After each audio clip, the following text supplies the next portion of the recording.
2025 भर्तियों का वर्ष आज ही सुनिश्चित करें अपना सिलेक्शन और डाउनलोड करें तैयारी कर लो ऐप। नमस्कार, एजुकेशन नगरी में आपका स्वागत है और मैं हूं आपके साथ विनीत। राजस्थान में जयपुर जिला प्रशासन के द्वारा सिविल डिफेंस की जो भर्ती करवाई जा रही है, उस भर्ती में कई सारी गंभीर शिकायतें लगातार आ रही हैं और राजस्थान बेरोजगार यूनियन के प्रदेश अध्यक्ष हनुमान किसान लगातार इस भर्ती को रद्द करने और इसमें जो भी जिम्मेदार हैं उन पर सख्त कार्रवाई करने की लगातार मांग उठा रहे हैं और कोर्ट भी जाने की चेतावनी दे चुके हैं। लेकिन लगातार इस भर्ती को लेकर कई सारे वीडियोस भी सामने आ रहे हैं और लगातार शिकायतें भी मिल रही हैं। तो ऐसे में एक बार फिर से हमारे साथ मौजूद है हनुमान किसान, उनसे जानेंगे कि किस तरीके से अब लगातार जो कार्रवाई है वो आगे बढ़ रही है या नहीं बढ़ रही है। तो हनुमान जी, लगातार इतना बड़ा मुद्दा आपने उठाया, इतना बड़ा खुलासा कर दिया, गंभीर आरोप लगा दिए, तो अब क्या कुछ चल रहा है? क्या इस मामले में कार्रवाई हो भी रही है या फिर अधिकारी हाथ खड़े कर रहे हैं? देखिए, सबसे पहले तो मैं एजुकेशन नगरी का और विनीत जी आपका बहुत बहुत धन्यवाद और आभार व्यक्त करूंगा कि आप इस मुद्दे को लगातार जो है सक्षम स्तर पर पहुंचाने का काम कर रहे हैं, जो कहीं ना कहीं युवा हित में आगे जाकर परिणाम के रूप में देखने को मिलेगा। सिविल डिफेंस में 1000 पदों के लिए स्वयंसेवकों का प्रशिक्षण और सदस्यता के लिए इनको लक्ष्य आवंटन हुआ था, लेकिन मैं पूर्व में भी कई अधिकारियों के नाम मैं आपको बता चुका हूँ। इसको लेकर 2024 में जब ये भर्ती रद्द हुई थी, जब इन्होंने लिस्टें सार्वजनिक की थी, तो पूरी जनता के सामने, प्रदेश के सामने और मीडिया के सामने इनका स्पष्ट रूप सामने आया था कि किस प्रकार से इन्होंने घोटाला किया है। इस बार इन्होंने लिस्ट जारी नहीं की, इसलिए इसमें थोड़ा सा समय लग रहा है। फिर भी आज भी हमारी 2 जगह वार्ता हुई है, उस वार्ता में हमें यही आश्वस्त किया गया है कि हम लगातार इस भर्ती की जांच करवा रहे हैं और निष्पक्ष जांच और प्रत्येक व्यक्ति पर जांच करवा रहे हैं जिनका इसमें चयन हुआ है। अगर अधिकारी दोषी होंगे तो उन पर कार्रवाई होगी, और अगर बीच के स्वयंसेवक जिनका मैं नाम ले रहा हूँ, जैसे कि असरार अहमद है, उसने पिछली बार अपनी फैमिली के लोग लगाए, अपने जो मोहल्ले के लोग लगाए और इस बार भी लगाए। ऐसा नहीं है कि इस बार नहीं लगाए, इस बार भी उन्होंने लगाए, लेकिन इस बार यह है कि लिस्ट सार्वजनिक नहीं हुई। पिछली बार के लिस्ट में भीम सिंह और उसकी फैमिली के नाम थे, इस बार भी लगवाए। पिछली बार जिन लोगों से पैसे लिए उन्हीं लोगों का नाम इस बार भी रिपीट कर दिया। सरवण सिंह पिछली बार फैमिली के लोगों को लगवाया, इस बार भी लगवाया। अमित शर्मा जी जो उपनियंत्रक है, ये इसमें करता धरता है और इस सारा जो घोटाला है, जो प्लान किया गया है, वो अमित शर्मा के द्वारा ही किया गया है। बार बार मुझे अन्य माध्यमों से धमकी आ रही है, अन्य माध्यमों से हमारे पास प्रेशर आ रहा है कि आप अमित शर्मा जी का नाम ले रहे हो, वो माल आने का केस कर देंगे। मैं कह रहा हूँ साहब, मैं तो पूरे प्रदेश को कह रहा हूँ कि ये लिस्टें तो जारी करे। इनसे ये तो पूछे वो जाके कि आपने 2 बैच कर लिए, दोनों बैचों में किसका चयन किया? इस प्रशिक्षण के लिए, इस सदस्यता के लिए कौन सा नाम है? आप जारी तो करो। जब अभ्यर्थी का नाम और उसके पिताजी का नाम सेम आएगा ना, कि एक ही परिवार में 10-10 लोगों को लगा दिया और एक ही समुदाय के लोगों को लगा दिया, और जो 300 की लिस्ट हमारे पास है, हमारे पास वो पुरानी 300 की लिस्ट है, इन्होंने तो उसको भी जो है कहीं ना कहीं साइड लाइन कर दिया था, लेकिन हमारे पास पड़ी है, नाम मिला लो। कम से कम चीजें सामने तो आनी चाहिए, लेकिन सब अभी भी कोशिश क्या की जा रही है, नीचे वाले जो अधिकारी वो षड्यंत्र रच रहे हैं। असरार अहमद नहीं चाहता कि मैं यहाँ से हटूं, क्योंकि उनको पता है जिनको ड्यूटी दे रहे हैं वहां से पूरा चेन सिस्टम बना हुआ है भ्रष्टाचार वाला, जो स्वयंसेवक पहले से लगे हुए हैं। इसमें 2 एक्ट काम करते हैं। एक्ट 27 ऑफ 1986 का है, 1968 का एक नियम है, वो कानून बना था सेंटर का कि आपको नागरिक सुरक्षा में करना क्या है, कैसे काम करना है, तमाम राज्यों में लागू होगा। फिर एक्ट 53 था जो राजस्थान में 2005 में लागू हुआ। इसमें आपदा प्रबंध का बारे में पूरी विस्तार से चर्चा की हुई है। उन तमाम चीजों को पढ़ने के बाद में और शुरू में ये प्रोसेस कैसा था उसको देखने के बाद में इन्होंने पूरी धूलदानी कर दी है। सर, बड़ी शर्म की बात है कि ये लोग पता नहीं कितने सालों से इसमें घोटाला कर रहे हैं, जबकि सरकार की नजर ही नहीं गई। अमित शर्मा जी हर उस नेता के पास फोन कर रहे हैं कि साहब क्या है, जो काम वही होना चाहिए, जो वाजिब है ये है, लेकिन वो ये नहीं कह रहे कि एक स्वयंसेवक को 2 महीने से ज्यादा आप नहीं लगा सकते, कि आप बार बार उन्हीं लोगों का कार्ड रिन्यू कर रहे हो जो लोग आपके टच में है। आप उन्हीं लोगों का रिन्यू कर रहे हो जो मार्केट में कह रहे हैं कि साहब हम तो हमारी सैलरी का 2% 5% ड्यूटी लगाने को देते हैं। उन्हीं लोगों पर मेहरबान हो कि वो घर के बगल में ही ड्यूटी कर रहे हैं। ऐसी क्या ताकत है उनके पास? और फिर जब भर्ती आती है तो उनके परिवार के लोगों का चयन हो रहा है। सब इसको भर्ती, तो ये मैं ये नहीं कहूंगा कि दोनों एक्ट पढ़ने के बाद में कि कोई भर्ती है, लेकिन कम से कम आप एक स्पष्ट नोटिफिकेशन तो जारी करते। और जब ट्रेनिंग हुई तो ट्रेनिंग में एडीएम साहब को जाकर कहना तो चाहिए था कि साहब ये स्वयंसेवक क्या होते हैं, किस पर्पज में हम भर्ती करवा रहे, कुछ तो डॉक्यूमेंट लो। 2-3 लोग ऐसे हैं जो घर खाकर सोने का काम करते थे, उसको आप सिविल डिफेंस में लगा लिया। मुझे उनकी स्किल तो बता दो भाई, उनको सोने के अलावा वो ये कह दे कि साहब मैं 1600 मीटर पैदल भी चल सकता हूँ, तो भी मैं ये मानूंगा कि इसमें पैदल चलने की स्किल है। थोड़ी तो शर्म करो। और इस मुद्दे को लेकर माननीय मुख्यमंत्री जी संवेदनशील है, और मुझे और मेरे पूरे यूनियन परिवार को और प्रदेश के युवाओं को इस बात का गर्व है कि माननीय मुख्यमंत्री जी हमारे साथ है। इस भर्ती में न्याय तो होगा। अब एक चीज और देखिए, कल हुआ ये कि जो नीचे के कर्मचारी है, इन्होंने ये पता किया कि हनुमान किसान कहाँ का रहने वाला है, कि हनुमान किसान जटवाड़ा बस्सी का रहने वाला है। अच्छा, तो बस्सी में से हमने किन किन लोगों को लगाया, उन्होंने लिस्ट बनाई, क्योंकि उनके पास तो लिस्ट है। वहां से कौन कौन दलाल थे, उन दलालों को इन्होंने सक्रिय किया। दलालों के साथ एक षड्यंत्र रचा कि आप कैसे भी करके हनुमान किसान को गांव में, आसपास के इलाके में उन पर दबाव बनाओ, उसको बदनाम करो, और बदनाम करने के साथ आप एक काम करो कि फैमिली पे प्रेशर बनाओ, और उसको ये कहो कि साहब तुम्हारे आसपास के जितने भी लोग थे उन पर सबके खिलाफ हनुमान किसान ने एफआईआर दर्ज करवा दी। जबकि मैं पुनः कह रहा हूं, मेरी लड़ाई किसी भी तहसील के युवाओं से नहीं है, क्योंकि वो तो बेचारे ठगी के शिकार हुए हैं। हाँ, मेरी लड़ाई जरूर है किन से, उन दलालों से। किन से, जो सिस्टम में बैठे हुए उप नियंत्रक अमित शर्मा से, सरवण सिंह से, भीम सिंह से, मालीराम से, असरार अहमद से। जब पिछली बार भर्ती रद्द हुई तो क्या इनके ऊपर कार्रवाई नहीं होनी चाहिए थी?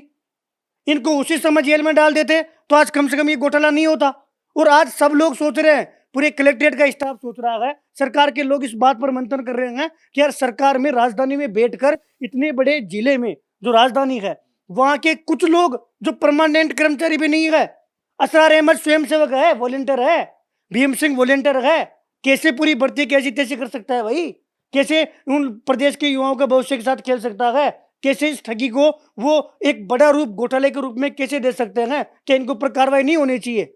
आज हमें पुनः आश्वासन मिला है कि हम वो बेहतरीन इसकी जांच करवा रहे हैं। और मैं आपके माध्यम से जो स्वयंसेवक इसमें ठगी के शिकार हुए हैं उनसे कह रहा हूं, आप लोग तो धन्यवाद दोगे, आपका परिवार धन्यवाद देगा। अगर आपके पास अता पैसा है तब तो मैं कहूंगा नहीं कि आपके फर्क पड़ेगा, लेकिन अगर आप कर्जे में हो और ऑलरेडी आप पहले से डूबे हुए हो और ये सोचकर खुश हो कि मेरी नौकरी लग गई, तो आपके साथ बहुत बड़ी ठगी हुई है, और उस ठगी का आपको एहसास होगा। लेकिन जब सत्य सामने आएगा, तब जब ये सारी चीजें, या तो आप एक्ट पढ़ लो, एक्ट 27 ऑफ 1968 पढ़ लो, या फिर राजस्थान वाला एक्ट 53 ऑफ 2005 वाला पढ़ लो, आपकी आंखें खुल जाएगी। गूगल पे सर्च कर लो, यूट्यूब पे सर्च कर लो, और तभी भी आंखें नहीं खुले तो इंतजार तो करो, हम लड़ रहे हैं इस लड़ाई को। मेरे पिताजी, मेरी माताजी, मेरे परिवार पे कल ही सर हमला हुआ है। कल ही लोग गांव जाके, मजेपुर था, अचानक से मातापड़ी हो गई, लेकिन फिर भी मैंने एफआईआर दर्ज नहीं करवाई। क्यों? क्योंकि मुझे पता है कि उन लोगों का माइंड वॉश किया हुआ है। मैं चाहता तो मैं तमाम उन साथियों पर एफआईआर दर्ज करवा सकता था। आज मैंने संबंधित जगह उनकी शिकायत की है कि ये दोबारा भविष्य में नहीं हो, और हो सकता है कि आज संबंधित थाने में मैं एफआईआर भी करवा दूं। 2-3 दिन पहले ऑफिस पर हमला हुआ है। अब सोचिए, हमने एसआई भर्ती का मुद्दा उठाया, पीटीआई भर्ती का उठाया, दुनिया भर के घोटाले हमारे माध्यम से सोल्व हो रहे हैं। सरकारी नौकरी वालों ने कभी हमले नहीं किए। इस बार क्यों? क्योंकि इनका दलाली और ये गुंडागर्दी वाले लोग, माफिया, नशेड़ी, गांजेबाज, ऐसे लोग जिनको घर वाले रोटी नहीं देते, वो कह रहे हैं कि साहब हम आपदा में मदद करेंगे। उनको घर वाले 10-7-8 दिन में, एक दिन घर में एंट्री देते हैं कि 6 दिन नशा करके कहीं पड़ा होगा। अब 7वें दिन आ गया, अब कोई जमी बेच के आ गया, कोई जमी गिरवी करके आ गया, कोई माँ के गहने बेच के आ गया। ऐसे ऐसे केस हैं कि पूरी रात भर अपनी माँ से माथापड़ी करके गहने लिए हैं कि मैं सुबह नौकरी लग जाऊंगा सरकारी, और 2 लाख 3 लाख रुपए दिए हैं दलालों को। और फिर हुआ ये कि उसके पास एक मैसेज आ गया, मैसेज भी नहीं आया तो सीधा असरार अहमद को बोल दिया कि इसका पेमेंट आ गया, बुला लो अंदर। असरार अहमद के खुद के घर की खेती थी कि वो भवानी निकेतन में ट्रेनिंग चल रही है, कि आजा भाई, बुला लिया, 9 दिन के सहन करवा लिए, ट्रेनिंग करवा के भेज दिया। क्या चल रहा है ये? और सर, इस बार धन्यवाद मैं इसलिए दूंगा सिस्टम को कि अभी तो ये जांच का नाम ले रहे हैं कि जांच चल रही है, इसलिए हम भी इनके साथ काम कर रहे हैं। हम भी इस चीज का इंतजार कर रहे हैं कि जांच में कौन पकड़ा जाता है। अमित शर्मा बचने का पूरा प्रयास करेगा और कर रहा है, और मैं खुला आरोप इसलिए लगा रहा हूं कि सर, यहाँ दर्द होता है अंदर, कि जब हम दिन रात मेहनत करते हैं, युवाओं के साथ रहते हैं, तो दुख होता है कि आपने इसको भी नहीं छोड़ा। आपने कैसे 1 तारीख को पशुधन निरीक्षक के रूप में, पशुधन परिचर के रूप में इनको नियुक्ति दे दी। जो स्वयं सेवक पहले पशु परिचर में लगे हुए थे, पशु परिचर की जगह लगे हुए थे, क्योंकि वहां परमानेंट पोस्ट वाले आ गए, आपने तुरंत उनको, अरे साहब एक्ट का तो पालन करो। माननीय प्रधानमंत्री जी ने जिस सोच के साथ इसको उजागर किया था, जिस सोच के साथ ये सिस्टम लेकर आए थे, उनका तो पालन करो। पहले स्वयं सेवकों को पोस्टिंग नहीं मिलती थी, कि कभी बार अगर कोई बाई चांस वो समय बुरे दौर में आपदा आ जाए, आंधी तूफान की वजह से, पानी की वजह से, या किसी प्रकार का अकाल पड़ जाए, बाढ़ आ जाए, तब जो अच्छे लोग थे, जिसके अंदर सेवा भाव होती थी, उन लोगों को इसमें लिया जाता था। बाद में कहा कि अगर किसी को कर्मचारी चाहिए तो हम इनको ट्रेंड करते हैं, तो आप हमारे वॉलेंटियर ले लीजिएगा। कई जो सक्षम अधिकारी, ईमानदार लोग पहले इसमें काम कर रहे थे, उन लोगों का प्रयास था कि साहब एसएमएस अस्पताल में आग लग जाती है, तो ऐसे लोग जिन्होंने फायरमैन का डिप्लोमा कर रखा है, ऐसे लोग जो इस योग्य है, उनको आप एक काम करो, 10-20 लोगों को एक-एक अस्पताल में रख दो। ट्रैफिक में हर जगह समस्या है, अगर आप सक्षम लोगों को नहीं पहुंचा सकते, ऐसे लोगों को वहां लगा दो। कई जगह है साहब जहां पर सरकारी ऑफिसों में कोई सुनने वाला नहीं है, तो आप उनकी मदद के लिए हमारे वॉलेंटियर्स ले लीजिएगा। इसके लिए भी कई ईमानदार अधिकारियों ने प्रयास किया था, तब जाके ये चीज सफल हुई। लेकिन ये 4 लोग सिस्टम में बैठे हुए हैं, और आप देखो भीम सिंह को नहीं हटा रहे, मेन ऑफिस में काम करेगा। आपने फोन किया कि फलानी जगह आग लग गई या आपदा आ गई, तो ये लोग सरकारी गाड़ी का दुरुपयोग करेंगे, उस गाड़ी को लेकर जाएंगे, यहाँ जो खजाना पड़ा है, जो बजट है, उसको मिल बांट के खा लेंगे। इसकी मॉनिटरिंग करो, इस पूरी जांच हो जाए ना 3-4 साल की, तो मैं कह रहा हूं कि अपना पद छोड़कर भाग जाए। इतना भयंकर इसमें घोटाला है। और आज मैं सरकार के समक्ष में मजबूती से बात रख रहा था, वहां जिक्र हुआ कि नहीं नहीं, इन्होंने तो पूरे जो जिन्होंने रनिंग पास किया उनको लगाया है। मैं स्टाम्प पर लिख कर देने के लिए तैयार हूं कि हनुमान किसान को सीधा जेल में डाल देना, अगर ये लोग दौड़ वालों को लगाया हो तो इसमें कोई बात नहीं, बिना दौड़ वालों को भी लगा दिया। लेकिन कुछ तो पारदर्शिता रखते महाराज। आपने सरेआम जयपुर जिले में लूट लिया, बताओ। और जब दिवाली पे हम लोग प्रयास कर रहे थे, और मैं तो भुगत रहा हूं, और मैं कह रहा हूं कि साहब मेरे तो इतने दुश्मन हो जाएंगे इससे जिसकी लिमिट नहीं है, जो परिवार पर हमला कर सकते हैं, जो बेरोजगार कार्यालय पर हमला कर सकते हैं, और जो धमकियां दे सकते हैं कि हाथ पैर तोड़ेंगे, ऐसे गुंडे को आपदा में मैं लगने दूंगा। सब कुछ भी करना पड़े, कुछ भी का मतलब यह है, आर पार के अकेला इस संघर्ष को अंत तक लड़ने का मेरा प्रयास रहेगा। और आज एजुकेशन मीडिया के माध्यम से कह के जा रहा हूं कि इस भर्ती को हम रद्द करवा कर रहेंगे, और सरकार को, सिस्टम को एक्सेप्ट करना पड़ेगा, इस भर्ती को रद्द करना पड़ेगा। जो लोग षड्यंत्र रच रहे हैं उनको भी उनके किए गए सजा मिलेगी। मुझे माननीय मुख्यमंत्री जी के न्याय पर पूरा भरोसा है कि वो दिन दूर नहीं है जिस दिन न केवल भर्ती रद्द होगी, जबकि ऐसे लोगों पर एक कानूनी कार्रवाई भी होगी। आश्वासन किस स्तर पर मिला? प्रशासन के स्तर पर आपकी बातचीत हुई है, वहां से आश्वासन मिला है, या सरकार से आश्वासन मिला है कि इस मामले में पूरी न्यायिक जांच होगी? देखिए, जांच तो चल रही है, प्रशासन का कहना है कि हम इसमें निष्पक्ष जांच करवा रहे हैं, और सरकार का ये कहना है कि हम निश्चित तौर पर आपके साथ न्याय करेंगे, एक बार इसकी जांच हो जाए। अब जांच का भी सर आप सुन लीजिए, वह ये जमवा रामगढ़ से हमारे पास कोई शिकायत आई। अब एक चीज बताइएगा, प्रदेश पूरा आज एक्टिव है, आज एजुकेशन नगरी के माध्यम से ये आवाज एक जन आवाज बन गई है, गांव गांव में चर्चा हो रही है साहब। इधर मैं जयपुर जिले की लास्ट चाकसू तहसील की बात करूं, चाकसू से होते हुए निमोड़िया गांव ले लो, बस्सी का पूरा एरिया लेकर दूर से लेते हुए आप जमवा रामगढ़ चले जाओ, चोमू चले जाओ, आमेर चले जाओ, हर एक जगह केवल आपदा की बात हो रही है। क्यों? क्योंकि अब लोगों के कानों में बातें पहुंच गई, और आजकल ऑनलाइन का जमाना है, कई लोग शिकायतें भी कर रहे हैं। जमवा रामगढ़ में एक थोलाई गांव है, थोलाई गांव में लगभग 25 से 30 युवा लग गए। उनमें ये कहना है कि कुछ गुर्जर समुदाय के लोगों को लगाया, लगने वालों से दुश्मनी नहीं है, लेकिन उनको भ्रमित किया गया, उनके साथ ठगी हुई है, जो उनको थोड़े दिनों बाद में समझ में आएगा, उस बात से प्रॉब्लम है। इसमें एक सरकारी कर्मचारी लगे हुए हैं, बाबूलाल गुजर। बाबूलाल गुजर को पता पड़ा कि मेरी जांच हो रही है और मेरी शिकायत हो गई, तो बाबूलाल गुजर ने क्या किया, अपने समाज के लोगों को, अपने निजी परिवार के लोगों को, कोई पुलिस में है, कोई आर्मी में है, ऐसे लोगों को एक्टिव किया। साहब मेरे खिलाफ तो जांच चल गई, मेरी शिकायत किसने की? अब मैं कह रहा हूं, जांच का मतलब होता है गोपनीयता। जांच का मतलब ये होता है, अगर किसी जमवा रामगढ़ के लड़के ने या किसी अन्य लड़के ने अगर कोई सूचना दी है, आप जांच करो, सही है तो ठीक है, सही नहीं है तो कार्रवाई करो। ऐसा थोड़ी है कि चोर को जाके कहोगे कि साहब तुझे चोर बोला है, चोर तो कार्रवाई करेगा। आज की तारीख में 90% तो बोझ बन के घूम रहे हैं, और जिसमें कोई योग्यता नहीं है, जिसने 8वीं पास नहीं की जीवन में, वो आदमी उसको ये कहे कि भाई तेरी नौकरी लग गई थी, 2 लाख दिया था ना तूने, तेरी सरकारी नौकरी लग गई थी, लेकिन फलाना आदमी ने तेरी नौकरी छीन ली, वो क्या करेगा? घर में लाठी होगी तो लाठी लेके जाएगा। अच्छा, 40 साल की उम्र में मेरी नौकरी लगी, 2 लाख मेरे से ले भी लिए, और मेरी नौकरी कोई छीन रहा है, तो जाके सीने पे चढ़ेगा। ऐसे लोग ही तो माफिया बनकर घूम रहे हैं। मैं यही तो प्रदेश को समझाना चाह रहा हूँ, और यही चीज सरकार के तो कहीं ना कहीं चीजें समझ में आएगा कि साहब अगर 40 साल के युवाओं को आप कहोगे कि तू तेरी जमीन मुझे नाम कर दे, तेरे मम्मी के पैसे नहीं है तेरे पास, तो तेरी माँ के पास गहने हैं ना, गहने को तू गिरवी रख दे क्योंकि तुझे तो नौकरी चाहिए। अच्छा, 1 दिन में लगा दोगे? हाँ लगा देंगे। ऐसे दलाल बनकर मार्केट में घूम रहे हैं, और ये चीज हुई है। अभी जांच चल रही है, मुझे भरोसा है कि कई लोग इस जांच में नपेंगे, कई लोग तो ऐसे भी डर के मारे अभी उनमें खलबली मची पड़ी है कि जांच है, कहीं मेरा नाम नहीं आ जाए। तो वो दलाल क्या कर रहे हैं कि आपस में जिन लोगों को उन्होंने लगाया है ना, उन लोगों को भड़का रहे हैं कि तुम्हारी अरे शिकायत क्या करेंगे भाई, पूरी भर्ती सिस्टम में बैठे हुए लोग हैं, उनके खिलाफ जांच चल रही है और हमारी लड़ाई किससे है? सिस्टम के लोगों से। जो ठगी का शिकार हुआ है वो तो बेचारा इसमें लपेटे में आ रहा है जबरदस्ती, और फिर भी कोई महानुभाव को योद्धा ये कहेगा साहब आ बेल मुझे मार, तो सजा होगी।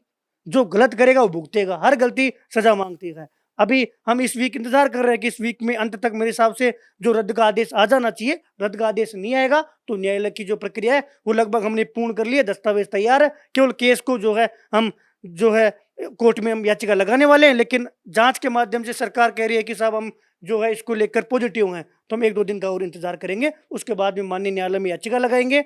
आवश्यकता पड़ी तो पूरे प्रकरण को लेकर एसओजी में परिवाद देंगे। अभी हमने एसओजी में परिवाद नहीं दिया क्योंकि हमें सिस्टम पर भरोसा है कि अभी देखिए भरोसे पर ही पूरी दुनिया कायम है। भरोसा आपको करना पड़ेगा। जब सरकार हमारे साथ पॉजिटिव है तो मुझे भी भरोसा है कि न्याय जरूर होगा। बिल्कुल।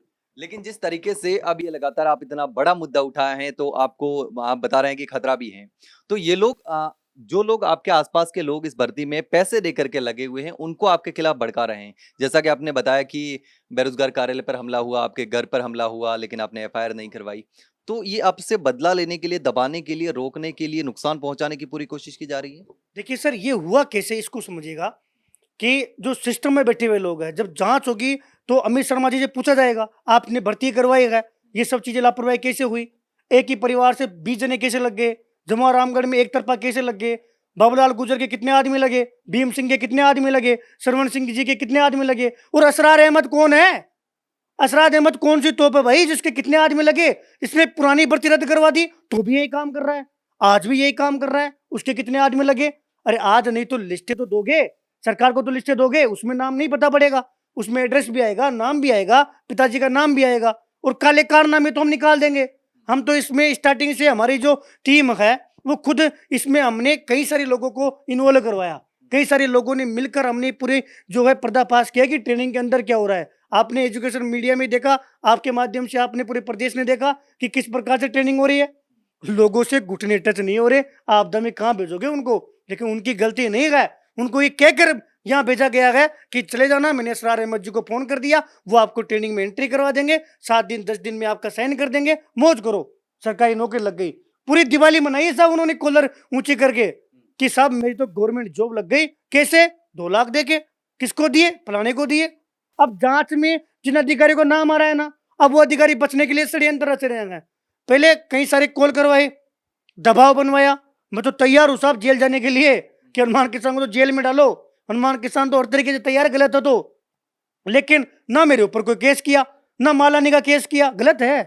अब गलत है तो कैसे दबाया जाए? एक तरीका है, क्योंकि मुझे ज्ञात हुआ कि मेरी बस्ती विधानसभा में भी घोटाला हुआ है। भाई मेरे रिश्तेदार कोई घोटाला करेगा जेल जाएगा, या मैं घोटाला करूंगा तो मैं जेल जाऊंगा। इसी प्रकार उनको ये पता पड़ा कि बस्ती विधानसभा के आसपास के दलालों को उन्होंने एक्टिव किया कि अमित शर्मा के टच में कौन सा दलाल है, सरवण सिंह जी के टच में कौन सा दलाल है, असरार अहमद के टच में कौन सा दलाल है, और भीम सिंह के टच में कौन सा दलाल है, मालेराम के टच में कौन सा दलाल है। उन दलालों को एक्टिव किया कि तुम षड्यंत्र तो रचो, कम से कम उसके घर वालों को और उसकी फैमिली को दबाव तो बनाओ। अब उन्होंने क्या किया कि हनुमान किसान ने सबके ऊपर केस कर दिया। भाई हनुमान किसान के पास कौन सी लिस्टें हैं? हनुमान किसान के पास तो पूरे प्रदेश से शिकायत आ रही है। करौली जिले में क्या हुआ, दौसा में क्या हो रहा है, इधर भरतपुर में क्या हो रहा है, सिक्कर में क्या हो रहा है, जोधपुर में क्या हो रहा है, सब जिले की शिकायत है। हनुमान किसान तो किसी पर्टिकुलर की शिकायत करेगा ही नहीं। हाँ मुझे दिक्कत भर्ती से है, मैं तो भर्ती को लेकर काम कर रहा हूँ। अब उन लोगों ने षड्यंत्र रचा, षड्यंत्र के हिसाब से बोले वाले लोग हैं, जो लोग ठगी का शिकार हो सकते हैं वो तो कैसे भी भ्रमित हो सकते। मैंने बोला ना कि जिनको घर वाले 10 दिन में 1 दिन घर बुलाते हैं कि 9 दिन तो दारू पी के कहीं पड़ा रहे, 10वें दिन तू आ जाना भाई जिंदा है और रोटी खा जाना घर की, 9 दिन तू क्या कर रहा है मुझे नहीं पता। अब उसको आज जाके ये कहो कि तेरी कोई नौकरी छीन रहा है तो कहेगा कि मुझे बंदूक, वो तो बंदूक नहीं है, मैं कह रहा हूँ कि उनके पास हथियार नहीं है, वरना वो तो सीधा सल्टा दे। अच्छा हमारी नौकरी, उनको तो एक चीज से मतलब है, आपने पैसे मांगे, पैसे पहुंचा दिए, बदले में हमें नौकरी मिल गई। नौकरी का मतलब क्या समझ रहे हैं कि ट्रेनिंग हो गई साहब। सब वो तो अपने आप को ये समझ रहे हैं जैसे आर्मी में और डिफेंस में ट्रेनिंग होती है ना, वैसे हम ट्रेनिंग करके आए हैं। अब तो हम आपदा में आग भी बुझा देंगे, तैर भी लेंगे। उनको एक बार पानी के किनारे ले जाकर छोड़ दो कि भाई आप एक काम करो, कभी बाढ़ आ गया तो तैर लोगे क्या? खुद को तो बचा लोगे, छोड़ो दूसरे को। तो अगर वो खुद को वहां पे बचा के लेके आ जाए तो भी अनुमान किसान गलत है। ऐसे ही आप थोड़ी सी आग लगा दीजिए, उनको कहो कि इस आग में से खुद को बचाना है, नहीं बचा पाएंगे भाई, क्योंकि उन्होंने किया ही नहीं। अब इतना बड़ा घोटाला है, हम कैसे दुनिया को किस प्रकार से साहब दुनिया के साथ खिलवाड़ करने देंगे? कल इनको एसएमएस में लगा दिया तो क्या उन मरीजों के साथ अन्याय नहीं है? आपदा आने से पहले आपदा आ गई, जिनको भेज रहे हो ये खुद ही आपदा है। इस बात का दुख है और इसीलिए हम इस मांग को जो लगातार लड़ रहे हैं। हनुमान जी, इसमें पूरा का पूरा जो दलालों का नेटवर्क खड़ा किया है, जैसे कि यहाँ जो दलाल है उसके नीचे भी दलाल है, फिर दलाल है, तो दलालों के जरिए पूरा जो जाल बिछा हुआ है उसके तहत इन युवाओं को ट्रैप करके बेवकूफ बना करके पैसे लिए जा रहे हैं। देखिए सर, ये तो खुलासा होगा नहीं, ये कैसे होगा? क्योंकि जैसे ही आपने कहा कि साहब जांच करो, जैसे कि आप जमा रामगढ़ की जांच करो, पहले ही बता दिया ना, जांच करने वालों ने तो पहले ही बता दिया कि फलाना आदमी 70 को जाओ। या लिया किसने? इसमें मेन किसका रोल है? इसमें माननीय कलेक्टर साहब का कोई रोल नहीं है, एडीएम साहब का कोई रोल नहीं। यहाँ स्टार्टिंग जो होती है ना, ये अमित शर्मा जी से होती है, और अमित शर्मा जी ने नीचे वाले लोगों को बोल दिया कि अब मरेंगे तो तुम बचाओ। अब जिससे लिया है उसको फोन कर दिया। अब आप एक चीज बताओ कि चाकसू का तो मेरा कुछ बिगाड़ेगा नहीं, जमा रामगढ़ का तो मुझे फोन करने से रहा, आमिर का मुझे फोन करने से रहा, और इधर चोमू से मुझे कोई फोन करने से रहा, क्योंकि उनको पता है अगर हमने फोन कर दिया तो वैसे ही गिरफ्तार हो जाएंगे। अगर हमने हनुमान किसान को परेशान किया, कुछ किया, तो हम तो वैसे ही गिरफ्तार हो जाएंगे। अब बचा कौन? लोकल क्षेत्र। अब आप ये करो कि इसकी विधानसभा में कौन कौन दलाल थे, उनसे संपर्क किया और उनको भड़का दिया कि तुम षड्यंत्र रचो।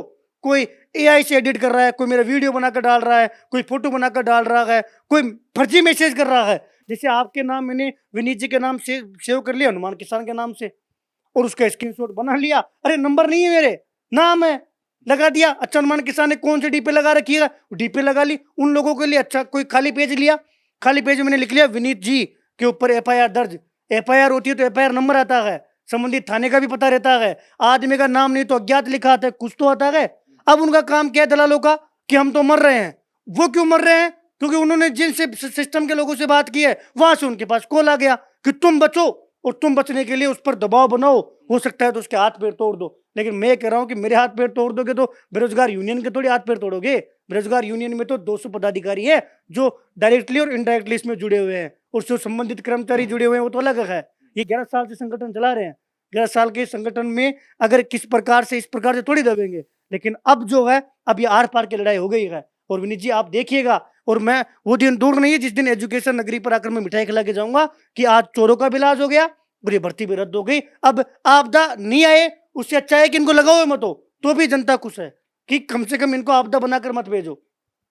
बिल्कुल। तो जिस तरीके से आपने सुना कि ये बहुत सारे गंभीर आरोप हैं, लेकिन इस भर्ती में जिस तरीके से घोटाला हुआ है, तो हनुमान किसान का साफ तौर पर कहना है कि उनको दबाने की, परेशान करने की सारी कोशिशें की जा रही हैं ताकि ये जो मामला है वो दब जाए, हनुमान किसान आवाज उठाना बंद कर दे, और ये भ्रष्टाचार जिन्होंने किया है, जो भी इसमें संलिप्त हैं, जो जितने भी लोग हैं, वो बच जाए। करोड़ों का घोटाला हुआ है, भ्रष्टाचार हुआ है, न जाने कितने लोगों से पैसे लिए हैं।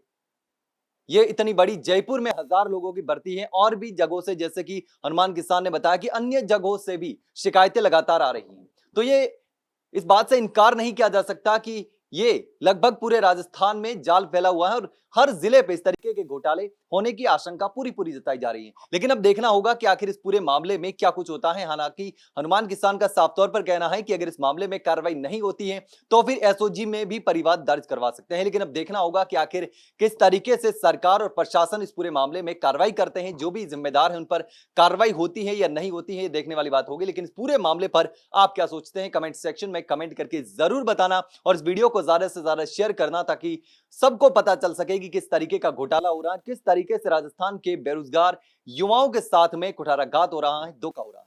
तो फिलहाल के लिए इतना ही, जल्द मिलते हैं एक नई जानकारी के साथ, तब तक के लिए नमस्कार।